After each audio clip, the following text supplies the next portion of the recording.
খেলা বন্ধুরা, ব্রাজিলের কোপা আমেরিকার স্কোয়াড থেকে বাদ পড়লেন নেইমার জুনিয়র ও কাসেমিরো। স্কোয়াডে নতুন ফুটবলার থাকলেও প্রিয় দুই তারকা নেইমার ও কাসেমিরোকে না পেয়ে পুরো বেজার ব্রাজিল ভক্তরা। ছেলে সাউদের নতুন কোচ দারিভাল জুনিয়র এর এমন সিদ্ধান্তে প্রশ্নচিহ্ন ব্রাজিলের এই কোচের সামনে। তবে কাসেমিরো ও নেইমার দলে না থাকার মূল কারণ হিসেবে তারা দুজনেই ইনজুরি, এবং বর্তমানে তাদেরকে ছাড়াই দল সাজাতে হয়েছে দারিভাল জুনিয়রকে। তবুও দলের অভিজ্ঞতা প্লেয়ারদের রেখে খেলোয়াড়দের মনোবল মজবুত করা যেত বলে দাবি ফুটবল যোদ্ধাদের। তবে দারিভাল জুনিয়র তো বেশ ভালোটাই জানেন কিভাবে দল ও খেলোয়াড়কে গোছাতে হয়।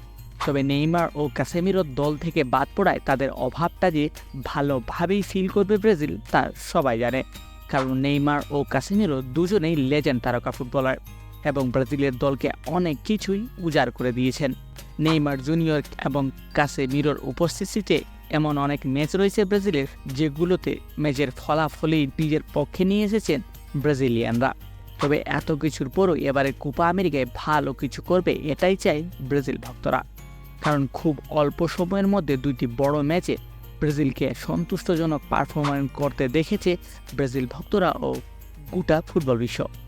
এখন দেখার বিষয় দারিভাল জুনিয়রের নেতৃত্বে কতটুকু সফল হতে পারে ব্রাজিল এবার কোপা আমেরিকায়। খেলা বন্ধুরা, ফুটবল সম্পর্কিত সব ধরনের ইনফরমেটিভ ভিডিও পেতে অবশ্যই চ্যানেলটিকে সাবস্ক্রাইব করুন এবং ভিডিওটি ভালো লাগলে অবশ্যই লাইক করুন। ধন্যবাদ।